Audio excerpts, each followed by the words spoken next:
প্রতি পদে পদে এটাই বুঝতে পারছি যে নিজে কতটা টেকনিক্যালি চ্যালেঞ্জড। যাই হোক, ব্রিজ ভিডিওটা আশা করি তোমরা দেখেছো। তো তারপরে আমাদের একটা ক্লাস হয়েছিল, তাকে এটা একটু জানিয়ে রাখি। কয়েকজন মিলে আমরা একটু ক্লাস করেছিলাম জুমে, কিন্তু সেখানেও আবার একই প্রবলেম। জুমের ইন্টারঅ্যাক্টিভিটি, জুমে লোকজন, নতুন লোক সবাইকে একসঙ্গে আনা, এগুলো সব সমস্যা হয়ে দাঁড়িয়েছে। কাজেই সহজ পথে এগোতে হবে, কারণ পড়াশোনাটা যদি পিছিয়ে যায় তাহলে এইসব করে তো কোনো লাভ নেই। অন্যান্য প্ল্যাটফর্মে একটু সমস্যা হচ্ছে, সমস্যাটা খানিকটা প্ল্যাটফর্মের, খানিকটা আমার অজ্ঞতাও বটে, কারণ এই সব ব্যাপারে তেমন সড়গড় তো ছিলাম না আগে, প্রয়োজনও হয়নি। প্রয়োজন ছাড়া অনেক কিছু শিখতে হয়, সেই ব্যাপারটা ভুলে গেছি। তো যাই হোক, আপাতত ভিডিওগুলো করে পাঠাই।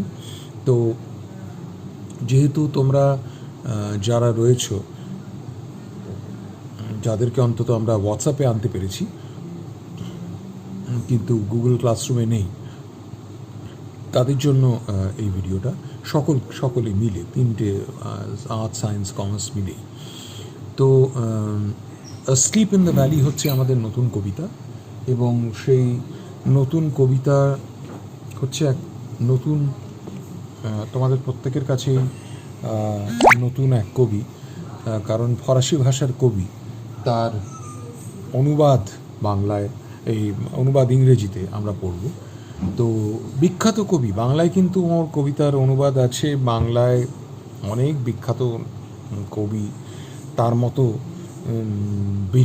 তার মতো বেঁচে নেওয়ার চেষ্টা করেছেন, তার অনুকরণ করেছেন হয়তো কিছু কিছু ক্ষেত্রে, মানে ভাষার ক্ষেত্রে নয়, তার যে এক অদ্ভুতভাবে পৃথিবীকে দেখার প্রচেষ্টা, তার যে একটা দেখার চোখ বা বোধ, তার কাব্যবোধ, সেগুলো অনেকেই নেওয়ার চেষ্টা করেছেন, এবং শুধু বাংলায় তো না, সারা পৃথিবীতে। আখতুর রামবো এক বিস্ময় বালক আমরা বলবো তাকে। বেঁচে ছিলেন মাত্র 1854 থেকে 1891 সাল, দ্যাট ইজ অ্যাপ্রক্সিমেটলি 37 ইয়ার্স, 37 বছর। তো তার মধ্যে কবিতা লিখেছিলেন মাত্র ওই 14-15 বছর থেকে 19 থেকে 20। তারপরে একটা দুটো ছুটকো কবিতা হয়তো হলেও হতে পারে, কিন্তু তার কোনো প্রমাণ, মানে অকাট্য প্রমাণ নেই। এইটুকুনও আমরা মোটামুটি জানি যে ওই 5 বছরই হচ্ছে তার কবিতা লেখার স্প্যান। অথচ ওই বয়স, যখন অধিকাংশ ছেলেমেয়েরা কবিতা কেমনভাবে লিখবো, কবিতার সঙ্গে নতুন করে পরিচয় হচ্ছে, হয়তো প্রেমও হচ্ছে, সখ্য হচ্ছে, সেইখানে এমন কবিতা লিখে যাওয়া, যেই কবিতা আধুনিক কবিতা শুধু না, আধুনিক শিল্পকলার একটা ভিত্তিস্তম্ভ, এটা একটা সাংঘাতিক ব্যাপার।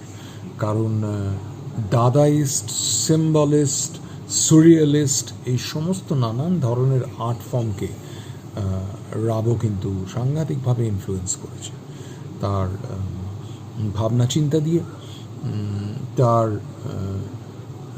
কবিতা লেখার যে একটা ফিলসফি, সেটা দিয়ে, সাহিত্য সৃষ্টির ফিলসফি দিয়ে, এবং সেই ফিলসফি তার পাকাপোক্তভাবে তৈরি হয়ে গিয়েছিল 15-16 বছর বয়স।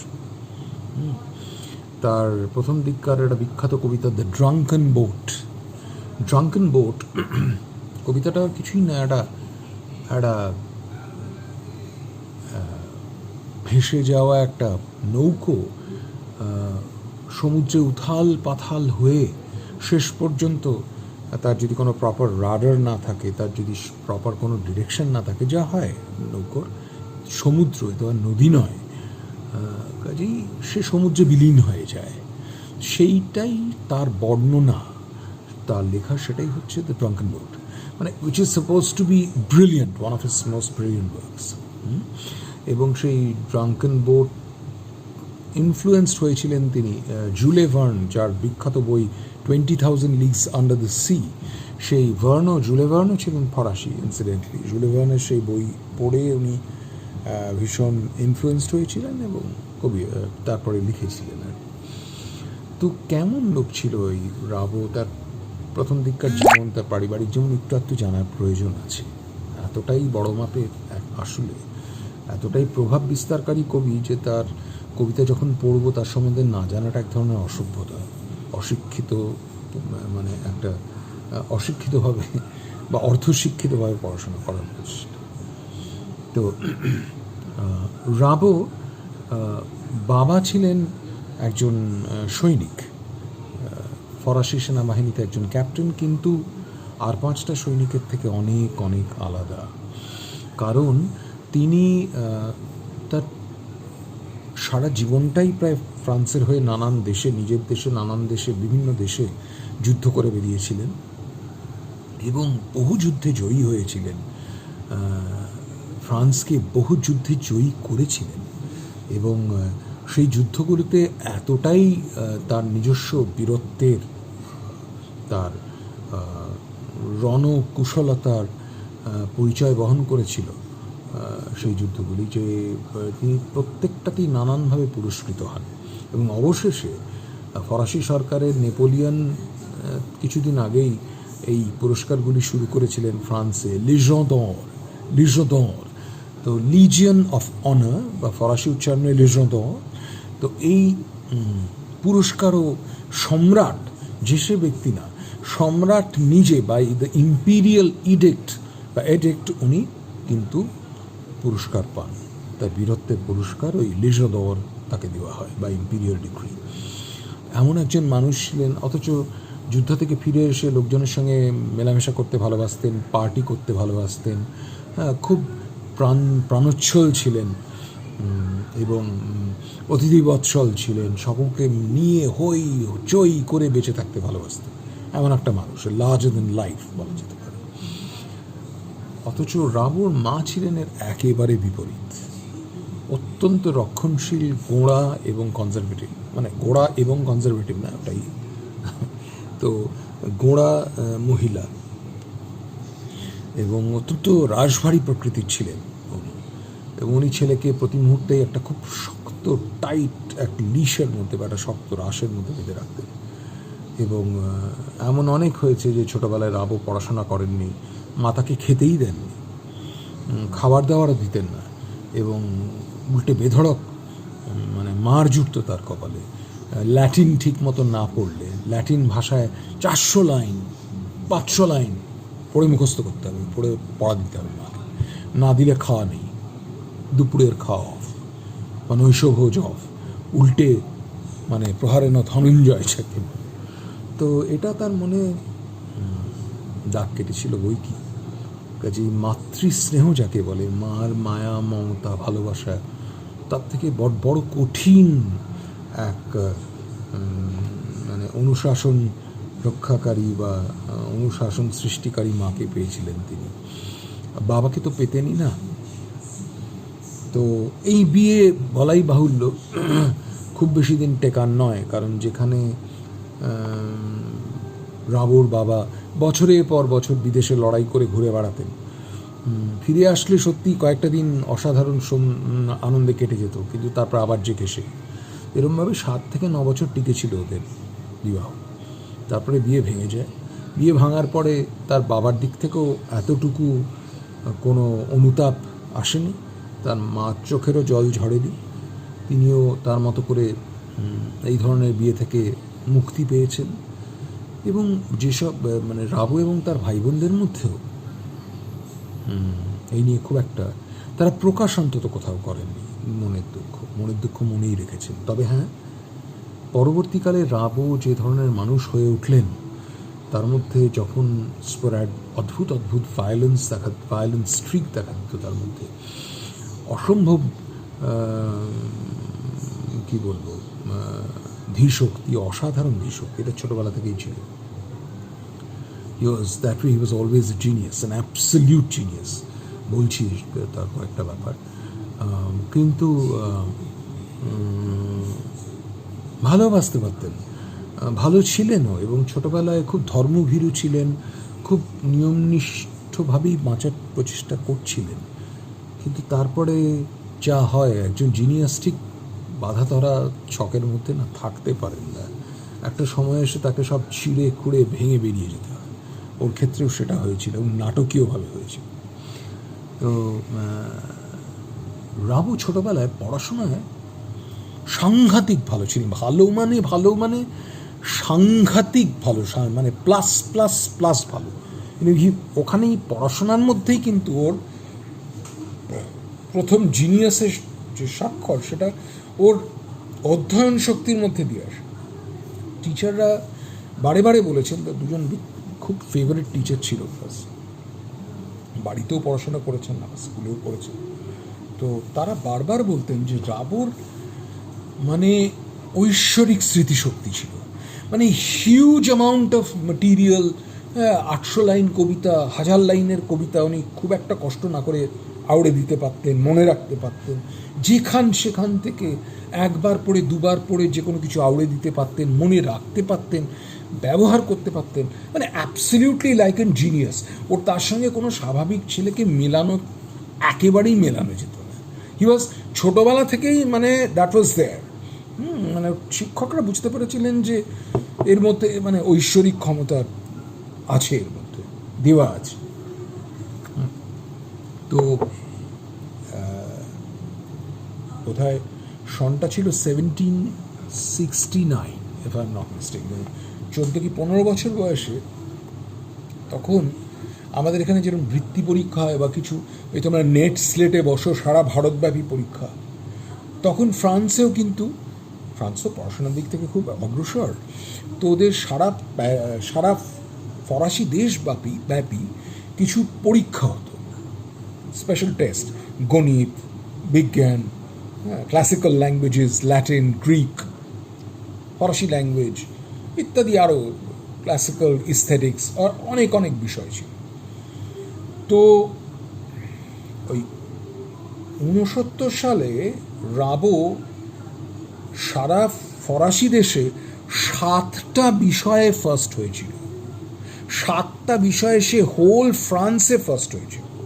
তার গণিত ভালো লাগতো না, তার বিজ্ঞান ভালো লাগতো না, সেগুলো সে পড়াশোনাই করতো না, কিন্তু অন্যগুলো যা ভালো লাগতো সেগুলোতে 2 বছর মিলিয়ে, মানে ওর এডুকেশনাল ক্যারিয়ার বোধহয় দেখা যায় খুব বেশি দিন স্কুলেতে থাকলেনই না।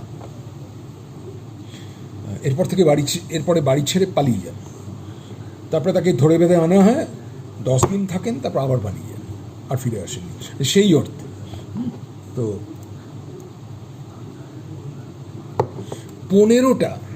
প্রায় 15টা পুরস্কার ছিল ওর ঝুলিতে, যেগুলো স্কুল নয়, ডিস্ট্রিক্ট নয়, স্টেট বা রাজ্য বা তেমন কিছু ছিল না, ফ্রান্সে নিশ্চয়ই কিছু ছিল, তা নয়, রাষ্ট্রীয় পুরস্কার। He had 15 awards in which he had stood first in his country, তার নিজের দেশে। এতটা এক্সেপশনালি ব্রিলিয়ান্ট ছিল। এবং কিন্তু সেই ব্রিলিয়ান্স যা হয়, মানে তার ভেতরে এমন তোলপাড় ঘটাচ্ছিল যে মানে অলরেডি উনি লিখতে আরম্ভ করেছিলেন, তার শিক্ষকদের লিখতেন, বলতেন যে আমার ভেতরে এমন একটা কিছু ঘটছে, এমন উথাল পাতাল ঘটছে যে আমি আপনাদের সেটা পুরোপুরি বলে বোঝাতে পারছি না, কিন্তু একটা বড় কিছু ঘটবে বা একটা বড় কিছু ঘটতে চলেছে, বা আমি একটা বড় কিছু ঘটাতে চলেছি। এবং উনি তখনই আরম্ভ করেন, মানে বিখ্যাত ডায়েরিতে লিখে রেখেছি ছোট্ট একটা জায়গায় যে a poet has to be a seer, মানে সেটা সন্তের মতো হবে, তার সঙ্গে আশেপাশের লোককে মেলানো যাবে না, কারণ তাকে এমন কাজে নামতে হবে, তাকে এমন আত্মত্যাগ করতে হবে যে সাধারণ লোক সেগুলো করতে পারবে না, তার সঙ্গে সাধারণ লোকের কোনো তুলনাই করা চলবে না। এবং তিনি সব কিছুই, রবীন্দ্রনাথের ভাষায়, আমি জেনে শুনে বিষ করেছি প্রাণ, তাকে সমস্ত যন্ত্রণা জেনে শুনে, যন্ত্রণাকে তার ভেতর দিয়ে বইয়ে নিতে হবে, সেই যন্ত্রণায় তিনি ঋদ্ধ হবেন এবং কবি হবেন। তো তারই মধ্যে উনি বলেছিলেন, a poet has to take charge of a rational derangement of all the senses, মানে জেনে শুনে তার যত নানান ইন্দ্রিয়, তার ভাবনা চিন্তা, সেগুলোকে সব ঘেঁটে দিতে হবে, ওলট পালট করে দিতে হবে, তারপরে আবার নতুন করে সেগুলোকে সাজাতে হবে।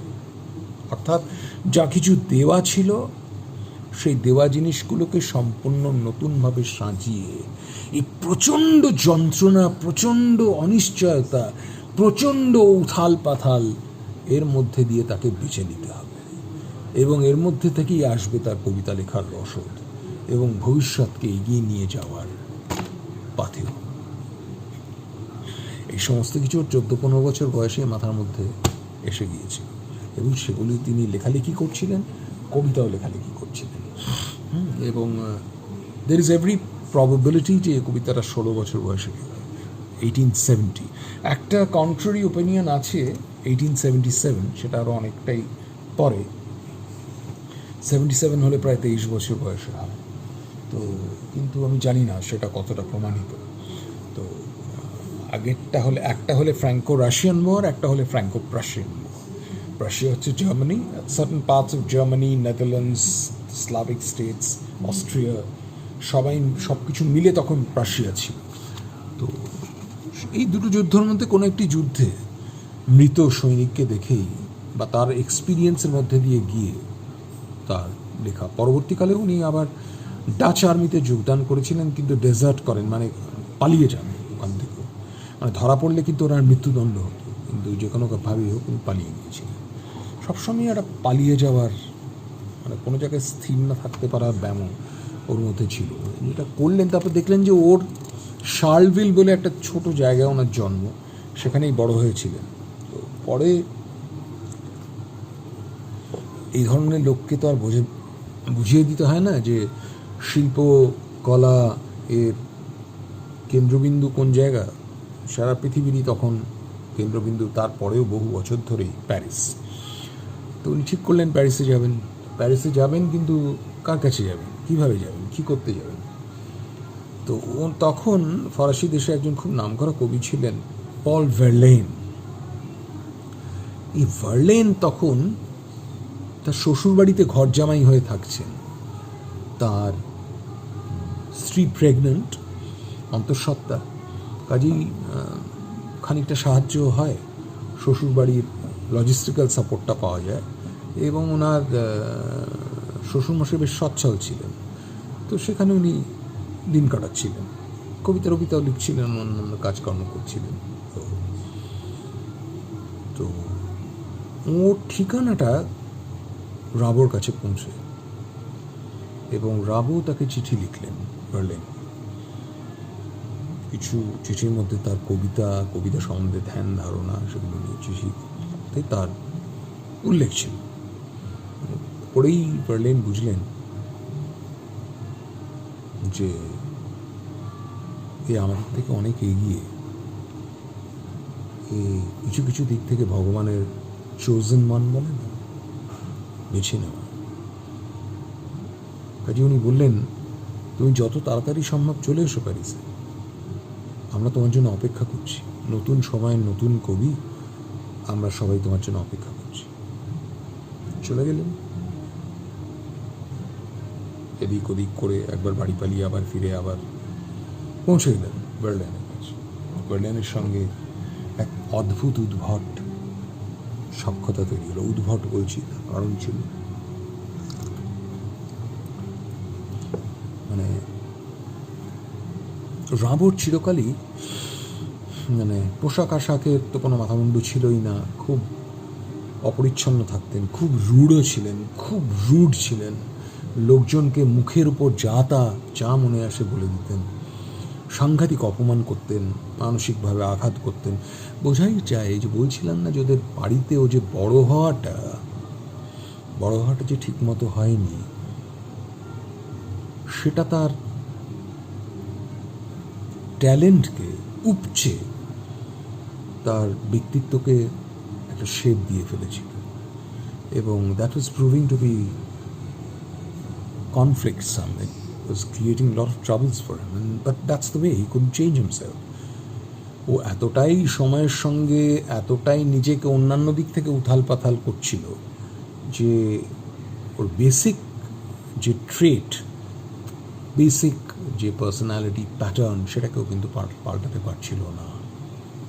তার থেকে আরও বড় কিছু উদ্দেশ্য তখন উল্কাপিণ্ডের মতো ছুটে চলেছে। তো এইরকম একজন ব্যক্তিত্ব ভার্লেনের পরিবারে গিয়ে পরিবারটাকে তছনছ করে দিল। ভার্লেন ওকে ইনভাইট করে আনলেন, আর রাবু গিয়ে পরিবারটাকে তছনছ করে দিল। বউ এবং বরের মধ্যে ঝগড়া লাগিয়ে দিল ইচ্ছে করে। ও ভার্লেনকে ভালোবাসত, ভার্লেনও মানে ওকে সাংঘাতিক ভালো তো বাসতই, আর তাছাড়াও মারাত্মকভাবে গুণমুগ্ধ ছিল, গুণ অন্ধ ছিল একরকম। মানে Rabu had this capacity to completely ensnare people. ও মানে লোকজনকে মন্ত্রমুগ্ধ করে ফেলত। মানে এই অসভ্য, এত রূঢ়, এত নিষ্ঠুর একটা ছেলে, কিন্তু সে যখন কবিতা বলছে, কবিতা সম্বন্ধে বলছে, তখন তার মুখ থেকে যেন মনে হচ্ছে দৈববাণী হচ্ছে। ওই রকম কবিতা, ওরকম ছন্দ, ওরকম এগিয়ে থাকা চিন্তা। ভার্লেন মানে মুহূর্তের মধ্যে তার থেকে অনেক বয়সী ছোট কবি, তার যেন সে মানে তিনি যেন তার শিষ্য হয়ে যেতেন। তো যাই হোক, ভীষণ টানাপোড়েন ছিল এই সম্পর্কে। আরও অনেক কিছু ছিল, সেগুলো নিয়ে তোমাদের না জানলেও চলবে, বা পরবর্তীকালে তোমরা বড় হয়ে সেগুলো জানবে যদি জানতে হয়। তো সেটা আমাদের কবিতার সঙ্গে তার বিশেষ কোনো সম্পর্ক নেই। খালি এইটুকুনো বললাম যে মানে ভার্লেনকে উনি পাগল করে ছেড়েছিল রাবু, টু দি এক্সটেন্ট যে ব্যাপারটা। এরপরে ওরা ফ্রান্স থেকে চলে গেলেন, দুই কবি মিলে চলে গেলেন লন্ডনে। লন্ডনে গিয়ে পাগলামো, সস্তা গণিকালয়ের পাশের পাড়ায় থাকা, কুৎসিত নোংরা নোংরা জায়গায় থাকা, কিন্তু তারই মধ্যে দুর্দান্ত দুর্দান্ত আলোচনা করা, কবিতা নিয়ে ভাবনা চিন্তা করা। ইম্পিরিয়াল লাইব্রেরিতে গিয়ে যে লোকটা ভাটিখানায় গিয়ে মদ খাচ্ছে, আকণ্ঠ মদ্যপান করছে, তারাই আবার সকালবেলা যখন জ্ঞান ফিরে আসছে, ইম্পিরিয়াল লাইব্রেরিতে গিয়ে পাগলের মতো পড়াশোনা করছে। অদ্ভুত খ্যাপামো। এবং পড়াশোনা মানে আগেই বলেছি যে রাবুর ভগবান দত্ত ধীশক্তি এবং অধ্যয়ন ক্ষমতা কি মারাত্মক ছিল, এবং সেটা কিছু ভালো টিচারের পাল্লায় পড়ে ওনার সেটা পলিশড হয়ে সেটা মানে একটা মানে তার যুগের থেকে বহু বছর এগোনো একটা জিনিস তৈরি হয়ে গিয়েছিল। সেই জিনিসটা তার মাথার মধ্যে ছিল, ওই ক্ষুরোধার বুদ্ধি এবং অসাধারণ স্মৃতিশক্তি, এবং জ্ঞান, এক ধরনের প্রজ্ঞা। একদিক থেকে যেমন একেবারেই সোশিওপ্যাথ প্রায়, বা এক ধরনের সামাজিকভাবে পঙ্গু ব্যক্তি রাবু, আবার অন্য দিক থেকে genius, absolute genius in terms of poetry, in terms of learning, in terms of new thoughts. কবিতা কোন দিকে যাবে, সাহিত্য নতুন কোন দিকে মোড় নেবে, আগামী দিনের কবিতার ভাষা কী হবে, কবিতার বিষয় কী হবে, ভাষার সঙ্গে ভাবনার সাযুজ্য রেখে কবিতা কিভাবে রচনা করতে হবে, সেই তার ম্যানিফেস্টো। মানে সে ফুটছে, টকবক টকবক করে ফুটছে, অশান্তিতে ফুটছে, যন্ত্রণায় ফুটছে, তার আশেপাশের লোককে জ্বালিয়ে দিচ্ছে, যন্ত্রণায় ছাড়খাড় করে দিচ্ছে, নিজে জ্বলছে। সে মানে এক তুলকালাম কাণ্ড। তার সঙ্গে যারা ছিল, এটা নিয়ে একটা সিনেমা হয়েছে, সিনেমাটার নাম হচ্ছে টোটাল এক্লিপস। তবে সেটা তোমরা এখন দেখতে পাবে না, কারণ বিভিন্ন কারণবশত বুঝতেই পারছো যেরকম বেলাগাম জীবনযাত্রা ছিল এদের। সিনেমাটা একেবারেই বোধহয় আর রেটেড বা এক্স রেটেড, অর্থাৎ পুরোপুরি প্রাপ্তবয়স্কদের জন্য। সহজে পাবেও না, নেটে স্ট্রিমিং হয় না। তোমাদের নামটা বললাম, দেখতে যেও না, কারণ এটা বদহজম হয়ে যাবে। এখন এটা দেখার বয়স না। অনেক পরবর্তীকালে যদি রাবোকে নিয়ে চর্চা করতে চাও, পড়াশোনা করো, এবং তার জীবনটা কীরম উন্মাদনার মধ্যে দিয়ে উনি গিয়েছিলেন, তো সে বিশেষ করে ওরার ভার্লেনের সম্পর্কটা, সেটা খুব সুন্দরভাবে মানে এক্সপ্লোর করা আছে। যদিও অনেকের কাছে সিনেমাটা গ্রহণযোগ্য মনে হয়নি, সিনেমাটা খুব একটা চলেও নি। তো রাবোর ভূমিকায় ছিলেন লিওনার্দো ডিক্যাপ্রিও, যার নাম হয়তো তোমরা শুনেছ, প্রচুর সিনেমায় উনি অন্যান্য সিনেমায় অ্যাক্টিং করেন। সেই লিওনার্দো ডিক্যাপ্রিও কয়েক বছর আগে, 2 বছর আগে বোধহয় রেভেন্যান্ট বলে একটা সিনেমা উনি বেস্ট অ্যাক্টর অ্যাওয়ার্ড পেয়েছেন। প্রচুর সিনেমা করেন, হলিউডের খুব পরিচিত মুখ লিওনার্দো ডিক্যাপ্রিও। তো ডিক্যাপ্রিও তখন বয়সে খুব কম বয়স, তখন একেবারে 20-21 বাচ্চা, 20-21 বছর, 1995 সালের সিনেমা। তো ও কিন্তু আমি যতটুকু দেখেছি, ও রাবোর রোলটা অনেকটাই ওর মতো করে আয়ত্ত করতে পেরেছিল। বেশ সুন্দর একটা প্রজেকশন অফ ব্রাভো। যাই হোক, এই দুই বন্ধুর বন্ধুত্ব এমন তিক্ত পর্যায়ে পৌঁছে গেল যে লন্ডন থেকে তারপরে আলটিমেটলি ছাড়াছাড়ি হয়ে গেল। তারপর আবার বার্লিন ওকে ডেকে পাঠালেন, আবার ওদের দেখা সাক্ষাৎ হলো। আলটিমেটলি সব করে ওরা গিয়ে পৌঁছলেন, নানান ঘটনাচক্রে ওরা পৌঁছলেন ব্রাসেলসে। এবং ব্রাসেলসে পিস্তল কিনে বার্লিন একটা হোটেলের দরজার সামনে রাওকে গুলি করেন। পরপর দুবার গুলি করেন, একটা গুলি লক্ষ্যভ্রষ্ট হয়, একটা ওর পুরো হাত ফুটো করে, হাতের চেটো ফুটো করে দিয়েছিল। হাতের চেটো ফুটো হওয়াতে রাবড়ও বোধহয় হুঁশ এসেছিল। যাই হোক, কী হচ্ছে, কি করছি, বা ও কী করছে আমাকে, বা আমাদের এই সম্পর্কটা কতটা সাংঘাতিক পর্যায়ে গেছে, সেগুলো কিন্তু পুলিশ স্টেশনে যায়। পুলিশ স্টেশনে গিয়ে গোটা জিনিসটা কমপ্লেন লেখায়, যার ফলে বার্লিনের 2 বছর জেল পর্যন্ত হয়েছে। ওখান থেকে তারপরে তো রাবো পালিয়ে যায়। যাই হোক, এসব নানান কাণ্ড, তারপরে যুদ্ধে যোগদান, যোদ্ধা হওয়া, ফ্রান্স ছেড়ে আবার চলে যাওয়া, তারপরে কবিতা লেখা বন্ধ করে দেওয়া, কারণ উনি বোধহয় আর পেরে উঠছিলেন না। ওই রকমভাবে যে বেঁচে থাকা, যে প্রতিটা মুহূর্ত, সেদিন শুনছিলাম একজন আমেরিকান ক্রিটিক বলছিলেন, মানে ইটস লাইক 24/7 সেলফ ইমোলেশন মানে নিজের গায়ে নিজে আগুন ধরিয়ে দেওয়া। কোনো লোক যদি প্রতি মুহূর্তে, যখন বেঁচে আছে, বেঁচে থাকার প্রতিটা মুহূর্তে নিজের গায়ে আগুন লাগায়, আগুন ধরিয়ে দেয়, তার অস্তিত্বে আগুন ধরিয়ে দেয়, তার চিন্তায় আগুন ধরিয়ে দেয়, তার ভাবনায় আগুন ধরিয়ে দেয়, তার বেঁচে থাকার মধ্যে একটা আগুন লাগানো বেপরোয়া উল্টোপাল্টা ভাব, এলোমেলো ভাব এনে দেয়, সেটা কতদিন চলতে পারে? আর রাবোর মতো জিনিয়াসের পক্ষে সেটা fully in its full flame, in its blue flame আর কি, তার সব থেকে তপ্ত অবস্থায় সেটাকে 5 বছর টানতে পেরেছিলেন, তারপরে আর টানতে পারেননি। তারপরে ওনার মধ্যে যেটা থেকে গিয়েছিল, এই ধরনের বেপরোয়া জীবনের একটা গতিজাড্যতা থেকে গিয়েছিল, certain kind of inertia of motion.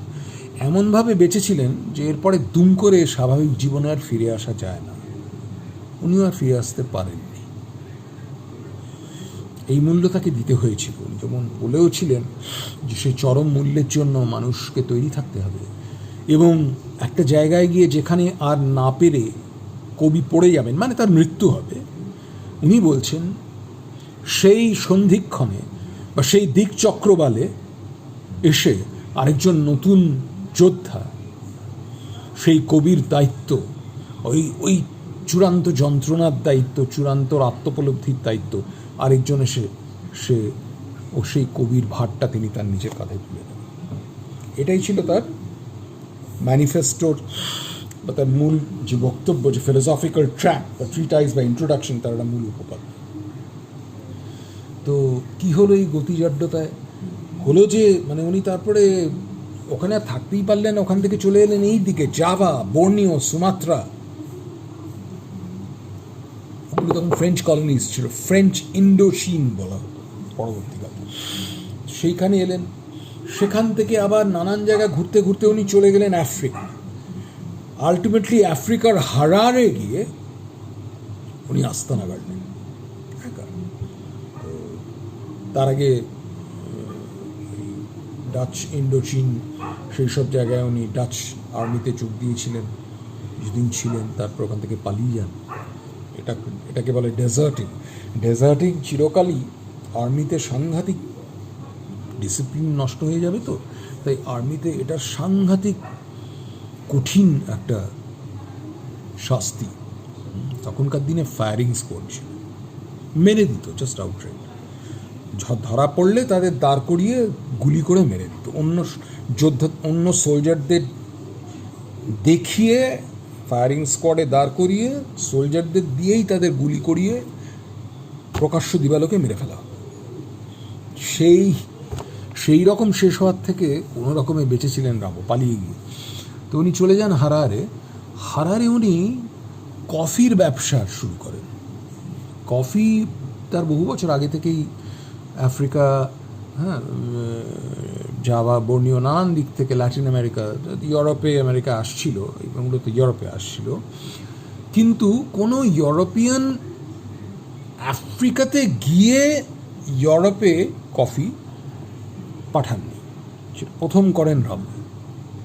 উনি হারারের যিনি সম্রাট, তার খুব কিছুটা প্রিয়পাত্রই হয়ে উঠেছিলেন। প্রথমে তো কফির ব্যবসা শুরু হলো, তারপরে শুরু হলো বন্দুকের ব্যবসা। এই যে বিভিন্ন যুদ্ধ, তখন ইউরোপ চিরকালই একটা সময় ইউরোপ হচ্ছে যুদ্ধবাজদের জায়গা, মানে ক্রমাগত যুদ্ধ হয়েছে। এক একটা যুদ্ধের পরে প্রচুর বন্দুক, কামান ইত্যাদি প্রকৃতি অস্ত্রশস্ত্র পড়ে থাকত। তো এবং ইউরোপ তখন সাংঘাতিক গতিতে এগোচ্ছে। একটা বন্দুক একটা যুদ্ধে ব্যবহৃত হলে তার পরের যুদ্ধে সেই বন্দুক ব্যবহৃত হতো না, তখন তার জায়গায় অন্য নতুন প্রযুক্তি এসে গেছে, নতুন প্রযুক্তিগতভাবে উন্নত বন্দুক এসে গেছে। এইসব বন্দুক নিয়ে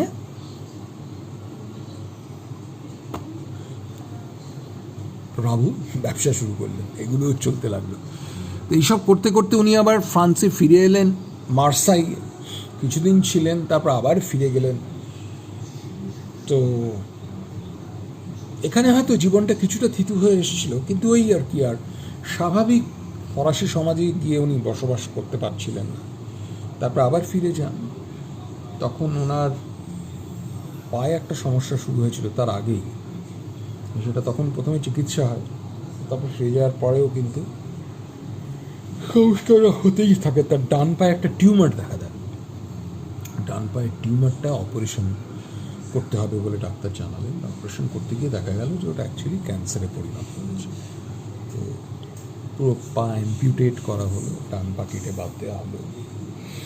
ওর বোন, কিন্তু এক বোন তখন, মাটিল্ডা তার নাম, সে দাদার সঙ্গে যোগাযোগ স্থাপন করতে পেরেছে। সেই দাদার শেষ জীবনের সেবাটুকু সেই করল। এবং মার্সাইয়ে অপারেশনের পরে আর বেশি দিন বাঁচেননি তিনি, কিন্তু তাকে কবর দেওয়া হয়েছিল। তার কবর এই শালভিলেই রয়েছে, যদিও তিনি মারা গিয়েছিলেন আসলে মার্সাইয়ে, যেটা ফ্রান্সের খুব নাম করা একটা বন্দর শহর। এই হচ্ছে এই অসাধারণ মানুষের সংক্ষিপ্ত জীবন। তো শুনলে তো মনে হয় বাবা ইত্যাদি প্রকৃতি, কিন্তু মূল কথা হচ্ছে যে রাবো was really a genius. যেহেতু ক্ষণজন্মা ছিলেন, ক্ষণজন্মাদের চিরকালই কাজের জায়গাটা খুব স্ট্রং থাকে, চরিত্রের জায়গায় সমস্যা থাকে, সমাজের সঙ্গে বোঝাপড়া সমস্যা থাকে, তার থেকে তারা খুব আঘাত দেন এবং প্রচণ্ড আঘাত পানও। তারা যেমন সমাজকে সাংঘাতিকভাবে আঘাত করেন, পাগলা ষাঁড়ের মতো এসে গুঁতোতে আরম্ভ করেন, যেন মানে নতুন একটা দিক পার করবেন বলে। তখন এতটাই অশান্তির সৃষ্টি হয়, অনেক সময় তাদের খুব ভায়োলেন্ট ডেথ হয়েছে, ভায়োলেন্টলি মারা যেতে হয়েছে। আবার মানে যে সমাজের সঙ্গে তাদের বোঝাপড়াটা টানাপোড়েন সাংঘাতিক চিরকালই, অনেকের ক্ষেত্রে, সকলের ক্ষেত্রে না, একটা পার্টিকুলার টাইপ অফ জিনিয়াস, মানে রাবোর মতো যারা, তাদের সেই পৃথিবী সূর্যকে প্রদক্ষিণ করা নিয়ে যে সমস্যা হয়েছিল, তো সেই সময় আমরা তো কোপারনিকাসের নাম জানি, আমরা গ্যালিলিওর নাম জানি, আরেকজনের নাম খুব বেশি করা হয় না, কিন্তু তিনি প্রথম দিককার অনেক মৌলিক কথা বলেছিলেন। তার নাম হচ্ছে জিওর্দানো ব্রুনো। সেই জিওর্দানো ব্রুনোকে জ্যান্ত পুড়িয়ে মেরে দিয়েছিল church, because of he was a heretic, যেহেতু উনি বাইবেল বিরোধী কথাবার্তা বলছিলেন। জাস্ট এন এক্সাম্পল যে কতটা ভয়ানক হতে পারে এদের মৃত্যু, বা কতটা বৈরিতা তৈরি হতে পারে এদের সঙ্গে সমাজে বা সমাজের মাথাতে। তো এনিওয়ে, কাজের দিক থেকে রাবো ওয়াজ অ্যাবসলিউটলি সলিড, ফেনমেনাল। ওই 5 বছরে যা কাজ করে গেছেন, ওর আরও অনেক বই আছে, যেমন এখানে তোমাদের এখানে টু মিউজিক, ইভিনিং প্রেয়ার এগুলোর কথা লেখা আছে, কিন্তু আরেকটা বিখ্যাত বই ওর আছে, আমি এটা এখানে নোট করেছিলাম, এখন তো দেখতে পাচ্ছি না। I think it's called journey into hell. হ্যাঁ, আমি তোমাদের পরে আরেকবার দেখে বলছি এখানে। হ্যাঁ, I think descend into hell বা জার্নি ইনটু হেল এরকম একটা লেখা আছে। তো it's a graphic description of the most turbulent phase in his life, যখন ও রিয়েলি সমস্ত ধরনের এই পাগলামো, টানা পড়েন, ভেতরটা মধ্যে পরস্পর বিরোধী শক্তি ছড়ে খুঁড়ে খাচ্ছে তাকে, তার যে বর্ণনা সেইটা রয়েছে ওইটার মধ্যে। তো সেটা আমি তোমাদের জন্য খুঁজে দেখি এখানে পাওয়া যায়, এখানে ইট ইজ দেয়ার। সব জায়গায় তো মেনশন থাকে না, কাজে এগুলো একটু জানার দরকার, একেবারে যে জানা দরকার নয় তা নয়। A season in hell, 1873, a season in hell. Drunken বোটের কথা তোমাদের আগেই বলেছি। লে ইলুমিনেশন এত্রেদ্রে অরফেলি, যাই হোক ফরাসি কতগুলো নাম। Season in hell, season in hell is a graphic description. সেইখানে এখন এই লেখা কবিতার মধ্যে ওয়াই ওয়াজ হি, এই তো মাত্র 1 বছর বেঁচেছিল, যারা খুব সিরিয়াসলি আর্ট নিয়ে পরবর্তীকালে ধরো অনেক বছর বেঁচেছিলেন, হ্যাঁ, সেই সব মানুষও রাবোকে এত কলকে দিল কেন, রাবোকে পরবর্তীকালে এত শ্রদ্ধা করলো কেন? রাবো সুরিয়ালিস্ট, দাদাইস্ট, হ্যাঁ, বা সিম্বলিস্ট, এদের প্রত্যেকের ভাবগুরু হয়ে উঠলেন কি করে? কারণ তারা রাবোর কবিতার মধ্যে দেখেছিল যে এ এক ক্ষণজন্মা পুরুষ, এ আমাদের প্রকৃত পূর্বসূরি, সব কিছু আগে করে গেছে, পথটা তৈরি করে গেছে, সব থেকে কঠিন কাজগুলো করে গেছে খুব অল্প সময় করে ছেড়ে দিয়েছে। তার মানে জায়গাটা ধরে রাখেনি বাস্তুঘুঘুদের মতো, হ্যাঁ, যে সম্মানের জন্য, খ্যাতির জন্য, সমাজে একটা বেশ, হ্যাঁ, মোটা কাতলা মাছের পেটির মতো জায়গার জন্য না। 5 বছর করে হাওয়া, আর কবিতাই লিখলো না লোকটা কোনো দিন। 19-20 বছরের পরে লোকটা আর কোনো দিন কবিতা লিখলো না, যে কবির কবিতা অনুকরণ করেছে আচ্ছা আচ্ছা কবি, আচ্ছা আচ্ছা গীতিকার, আচ্ছা আচ্ছা সুরকার, আচ্ছা আচ্ছা ভাস্কর, আচ্ছা আচ্ছা চিত্রকর, including Picasso, Pablo Picasso, Bob Dylan, Jim Morrison, Jules Laforgue, Mallarme, ক্রিস্টেন কবিয়ার, মানে সবাই এরা সবাই, টু অল অফ দেম রাবু ওয়াজ আ ভ্যানগার্ড, যে আগে মশালটা হাতে নিয়ে যে অন্ধকার জমিতে আগে দৌড়েছে, যার পেছনে পেছনে সবাই আছে। So he had that learning. আমি বলেছিলাম না, যেই ছেলেটি রাষ্ট্রীয় লেভেলে 15 বার প্রথম হতে পারে, 15টা বিষয় না হলেও ঘুরিয়ে ফিরিয়ে 15 বার he stood first in France before he was 16 years old, 16 বছর বয়সের আগে। তার মানে তার মধ্যে ঈশ্বর দত্ত প্রতিভা কি তীব্র এবং কি সাংঘাতিকভাবে তার তখন প্রস্ফুটন বা বিস্ফোরণ যাই বলো শুরু হয়ে গেছে। তাহলে একটা 15 বছরের ছেলে তার মাস্টারমশাইকে লিখতে পারে যে sir, in the coming age the new poet has to rationally derange all his senses. Rationally derange, একটা অক্সিমোরন। যুক্তির সঙ্গে যুক্তির সাহায্য নিয়ে তার সমস্ত ইন্দ্রিয়কে তাকে ওলট পালট করে দিতে হবে, তার সমস্ত বোধকে ওলট পালট করে দিতে হবে, করে নতুন করে আবার সাজাতে হবে। Can you imagine that? And he did it. এবং এই যে তোমরা এর আগে, খুব মজার ব্যাপার, তোমরা এর আগের কবিতাটা পড়লে খুব ভালো ফ্রি ভার্সের একটা ইনস্টেন্স, তো মানে it's a very good example of free verse, আধুনিক একদম কথোপকথনের মতো, যেখানে বলেছি যে এক প্রথাগত অন্তমিল বা এগুলো থাকে না, কিন্তু অন্য দিক থেকে অ্যালিটারেশন দিয়ে, অ্যাসোনেন্স দিয়ে, প্যারালেলিজম দিয়ে কিন্তু ছন্দ আলাদাভাবে তৈরি করা হয়। যেসব জায়গায় থামা হয় তখন বোঝা যায় আরে অন্যরকমভাবে হলো তো, এদিকে হলো না কিন্তু অন্য দিক থেকে হয়ে গেল তো। সো সোফিস্টিকেটেড, এত শার্প, এত সূক্ষ্ম, এত নতুন, এত মৌলিক। তো প্রথাগত জিনিসের থেকে আলাদা কিন্তু ইন্ডিপেন্ডেন্ট অ্যান্ড স্ট্রং, কিন্তু আলাদা বলে সে দুর্বল নয়, সে নতুন সময়কে বহন করার শক্তি নিয়েই যেন এসেছে, এবং যে এসেছিল সেটা আজ একেবারে 200%, 500% প্রমাণিত। ওকে, ও ঠিক আছে, 40 মিনিট হলো, এরপরে এটা পাঠানো যাবে না, আমি আপাতত এতটুকু তোদের পাঠাচ্ছি। এটা এমন একজন কবি যে তার প্রথম দিকটা একটু বেশি করে বলতেই হবে। আমি কালকে থেকে ক্রমাগত চালিয়ে যাব, দেখি কতদিনে এটাকে পুরোপুরি শেষ করে নেওয়া যায়, তারপর প্রশ্ন দেওয়া যায়। তোরা অন্যদের কাজ সব কিছু করবি, তারপর আমারটা নিয়ে শুনতে বসবি। It will be part entertainment, কিন্তু part very much our lesson.